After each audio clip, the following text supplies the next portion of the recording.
Here are 5 do's and don'ts for your February garden. Make your garden beds? No. The overwintering mulch will help insulate your garden and helps protect overwintering pollinators as well as small creatures like frogs or salamanders. Cut down your perennials? No, not yet. Not until temperatures get to above 10 degrees Celsius. You have many pollinators overwintering in the hollow stems of perennials. Now is a fantastic time to assess your garden for winter color and structure.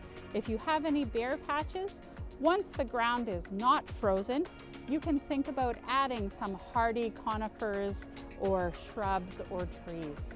Winter fertilizing is a thing. Now is a great time to use slow-release fertilizer applied to the base of early emerging perennials like hellebores or conifers or even camellias.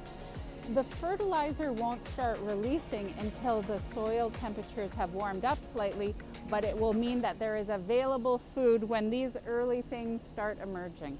Check out the West Coast Seeds seed guide. Now is a perfect time for starting many seeds inside for transplanting outside. And if you need them, we've got some great seed kits.